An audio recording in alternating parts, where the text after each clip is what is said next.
इसका video upload करने वाले हैं जिसमें हमें पढ़ना है क्या, वैदिक काल। ये हो गया वैदिक काल, वो ऐतिहासिक काल में आता है जो तीसरे चरण में है। इसका स्ट्रक्चर ऑफ हिस्ट्री एक वीडियो अपलोड होगा, उसको आप देख लेंगे, तब आपको समझ में आएगा कि आज का वीडियो हमने किस पे बनाया है। तो चलिए आज हम बात करते हैं ऐतिहासिक काल में वैदिक काल का। तो सबसे पहले देखते हैं वैदिक काल। वैदिक काल किसे कहते हैं? वैदिक काल से लेकर राजपूती काल तक का जो भी कल तक का अध्ययन किया गया है उसे ही हम वैदिक काल कहते हैं। यानी राजपूती काल, वैदिक काल से लेकर राजपूती काल तक से लेकर जो भी अध्ययन हमने किया है उसी को वैदिक काल कहते हैं। अब देखिए वैदिक काल का ये परिभाषा हो गया। परिभाषा के साथ साथ दूसरे में हम देखते हैं कि वैदिक काल में प्रकार कितने प्रकार के होते हैं। तो वैदिक काल में दो प्रकार होते हैं। सबसे पहले होते हैं ऋग वैदिक काल। ऋग वैदिक काल। दूसरा हो गया उत्तर वैदिक काल। ठीक, इसको आप लिख लीजिएगा। इसमें पढ़ना है हमें, वैदिक काल को पढ़ना है किसमें, 1500 से 1000, 1500 BC टू 1000 BC। ठीक, BC के बारे में क्या होता है, BC क्या होता है ये भी हम बताएंगे। इसमें पढ़ना है हमें जो ऋग वैदिक काल है, इसमें 1500 से फिर 1500 BC से 1000 BC पढ़ना है इसमें। ठीक, BC। और उत्तर वैदिक काल में 1000 BC से 600 BC हमें पढ़ना है। ठीक, ये हो गया वैदिक काल। वैदिक काल का परिभाषा बता दिए। वैदिक काल कितने प्रकार के होते हैं? तो वैदिक काल 2 प्रकार के होते हैं, ऋग वैदिक काल, उत्तर वैदिक काल। ऋग वैदिक काल में 1500 BC से लेके 1000 BC तक, और उत्तर वैदिक काल में 1000 BC से लेके 600 BC तक। अब BC क्या होता है, AD क्या होता है, ये हम आपको बता रहे हैं। सबसे पहले कि AD का मतलब होता है बिफोर क्राइस्ट। AD का मतलब होता है बिफोर, AD का मतलब होता है, सॉरी, AD, ये हो गया AD। AD का मतलब होता है एनो डू मीनिंग AD। एनो, ए से हो गया एनो, डी से हो गया डू मेनी। ठीक, अब हो गया BC। B का मतलब हो गया बिफोर,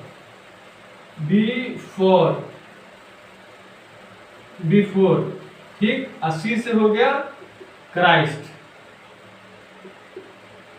बिफोर क्राइस्ट। क्राइस्ट लिखते हैं, क्राइस्ट पढ़ते हैं। AD BC।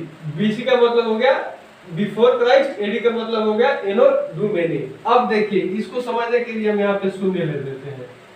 ये हो गया ईसा का जन्म, यहाँ लिखते हैं ईसा का जन्म। ठीक, और इधर लिख देते हैं BC। देख लीजिएगा, इधर लिख देते हैं AD। AD का मतलब क्या होता है, BC का मतलब क्या हो गया ये तो बता दिए। AD का मतलब हो गया एनो डू मेनी, और BC का मतलब हो गया बिफोर क्राइस्ट।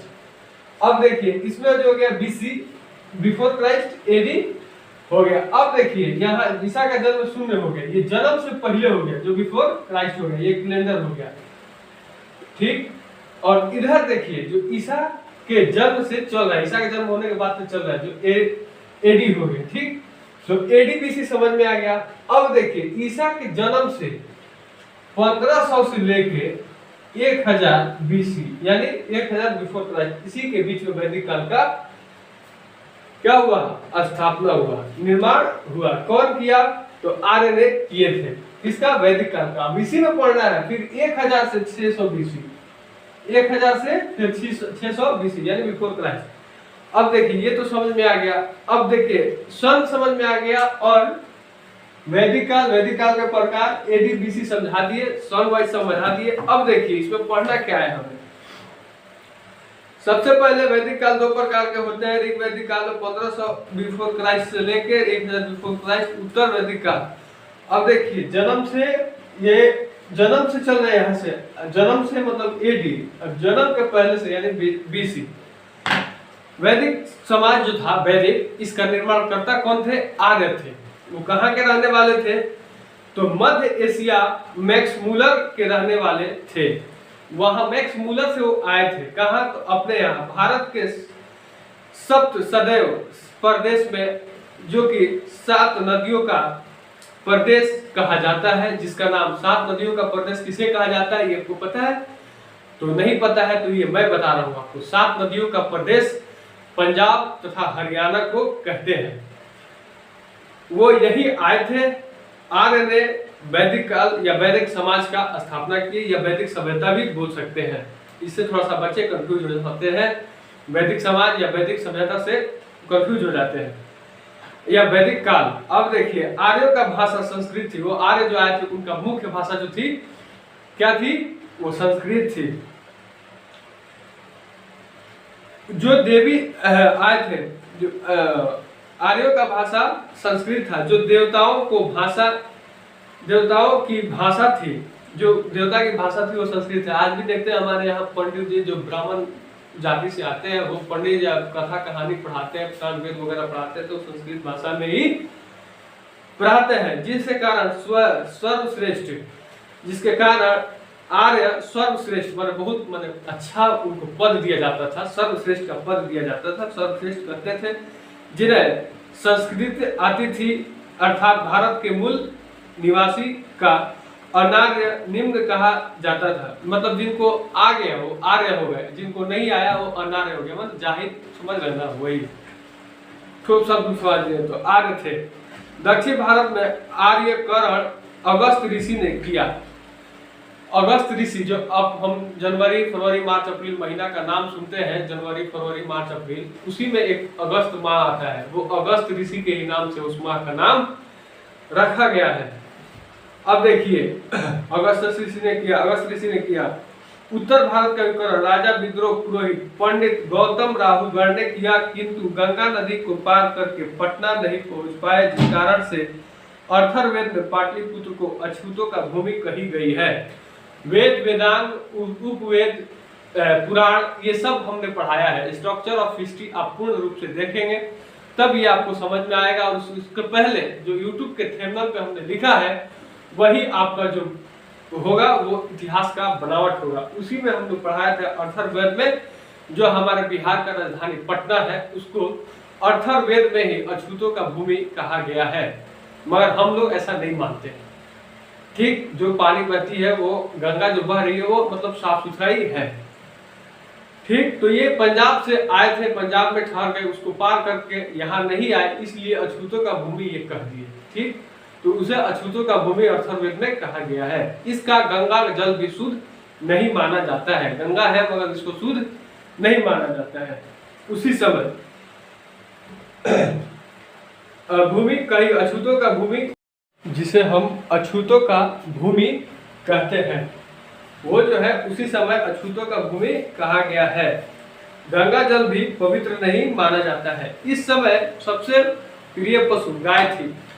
वैदिक काल में प्रिय पशु गाय थी, जो स्मृति की संकेत गाय की हत्या करने पर मृत्यु दंड दिया जाता था। जो गाय को मारते थे उन्हें दंड सजा के रूप में क्या दिया जाता था? मार दिया जाता था। राजा के मुख्य कार्य गाय के लिए युद्ध करना, मतलब गाय से संबंधित किसी कोई गाय को कष्ट दे रहा है, सता रहा है, उसको मार रहा है, तो उसके प्रति युद्ध करना इनके लिए गविशिष्ट था। उस समय अर्थव्यवस्था का मुख्य आधार कृषि था। जैसे कि हम सिंधु सभ्यता में देखे हैं कि उस सभ्यता में मुख्य आधार कृषि से ही संबंधित था। सिंधु सभ्यता एक शहरी सभ्यता था, किंतु हड़प्पा सभ्यता जो था एक, अब इसमें थोड़ा सा कंफ्यूज हो रहा है, पर देखिएगा उसी समय मतलब एक सभ्यता जो था वो शहरी था और एक ग्रामीण सभ्यता था। उसी में वैदिक सभ्यता जो है ये भी एक ग्रामीण सभ्यता है। और इसी वैदिक काल में अर्थव्यवस्था का मुख्य आधार कृषि था, यानी खेती वगैरह था। वैदिक काल में सामाजिक ग्रामीण सभ्यता थी। ये वैदिक समाज जो था वो एक ग्रामीण सभ्यता था। ऋग वैदिक काल में सतव मंडल का 10 राज्य युद्ध की चर्चा किया गया था। ऋग्वेद में सतव मंडल में 10 राज्य युद्ध का चर्चा किया गया था, जो आर्य तथा अनार्य के बीच में हुआ उसमें आर्य की विजयी हो गई। इसमें दो युद्ध हुआ, आर्य और तथा अनार्य के बीच में युद्ध हुआ था, तो उसी में विजय किसका हो गया? आर्य का होगा। आर्यों का कबीला भरत था। भरत जो थे वो कप्तान, समझ रहे, जब क्रिकेट का कप्तान उसमें कबीला बोलते थे उस समय, तो उसमें का भरत थे, कबीला थे, किसमें? आर्य की कबीला भरत थे। इस कारण समय में जाति का निर्धारण कर्म के आधार पर हुआ था। देखिए उत्तर वैदिक काल में जाति के कर्म के आधार पर जाति बांट दिया गया। जैसे पढ़ाते थे, जो विद्या शिक्षा वगैरह देते थे, वेद वगैरह पढ़ाते थे, वो ब्राह्मण से आ गए, और जो क्षत्रिय थे वो देख रेख रक्षा तथा युद्ध करने में तेजी मतलब ज्यादा उत्साहित थे, तो उसे क्षत्रिय धर्म में दे दिया गया। और जो बिजनेस व्यापार वगैरह में थे वो वैष्णव धर्म में आ गए। जो दूसरे के यहाँ नौकर वगैरह का काम करते थे, नौकरी मतलब मजदूरी वगैरह जो करते थे, वो शूद्र जाति में बांट दिया गया, जो दूसरे के यहाँ नौकरी कर रहे थे। तो देखिए ऋग वैदिक काल में एक ही परिवार में सभी जाति से संबंधित बांटा गया। देखिए वैदिक काल से ही जात पात की भनाई हुई। आज जो हम हैं हिंदू, मुस्लिम, सिख, ईसाई, ये सब जो वैदिक काल से ही सब बांटा गया है धर्म। मगर ऐसा इंसानियत ही एक सबसे बड़ा धर्म है। कर्म के आधार पर इंसानियत को माने तो वही एक मेरा धर्म अनिवार्य है। अब देखिए इसमें जो है जाति का आधार पर उत्तर वैदिक काल में कर्म के आधार पर जाति बांट दी गया, और ऋग वैदिक काल में उसमें कोई कर्म के आधार पर जाति वगैरह नहीं था, एक ही धर्म था। बस एक ही परिवार में सभी जाति के लोग रहते थे, जो जिस तरह का जी करे वैसे जीते थे, खाते थे, पीते थे, ऐसे करते थे, मौज मस्ती से रहते थे। मगर उत्तर वैदिक काल में जो है कि कार्य के आधार पर जाति बांट दिया गया। किस काल में? वैदिक काल में, उत्तर वैदिक काल में। और एक ही परिवार में सभी प्रकार के व्यक्ति पाए जाते थे, वो कौन सा था? ऋग वैदिक काल। अब देखिए 1500 से 1000 ऋग वैदिक काल, और 1000 से 600 में जो है उत्तर वैदिक काल। ये हमने पढ़ लिया। एडी बीसी के बारे में हमने समझाया, ईसा के जन्म। अब आगे चैनल पे आगे वाला जो वीडियो होगा, अपलोड होगा, उसमें जो है हम नदी के बारे में पढ़ेंगे। वैदिक काल में नदी का नाम प्राचीन में क्या था और आधुनिक में नदी का नाम क्या है, उससे संबंधित सभी प्रकार की जानकारियां दी जाएगी। वैदिक काल में देवी देवताओं के बारे में हम पढ़ाएंगे। ठीक, आज के लिए इतना ही। वीडियो अगर पसंद आए तो लाइक, शेयर एंड सब्सक्राइब जरूर कीजिएगा, ज्यादा से ज्यादा शेयर कीजिएगा। इतिहास पढ़ने के लिए चैनल पे बने रहिएगा। ये लेक्चर मेरा 19 अपलोड होने वाला है। ठीक, 20 में हम वैदिक काल का नदी तथा वैदिक काल में देवी देवताओं के बारे में हम पढ़ाएंगे। ठीक, आज के लिए इतना ही। अगला एक मेरा वीडियो जाएगा बीच में, पर्यावरण कैसे बचाएं, उसको सभी को देखना अनिवार्य है। उसमें ना ही मतलब बूढ़े बच्चे सब बुजुर्ग सभी उसको देख सकते हैं, अब उसको देखना ही अनिवार्य है। ठीक, चलिए मिलते हैं अगले वीडियो के साथ इसी चैनल पे।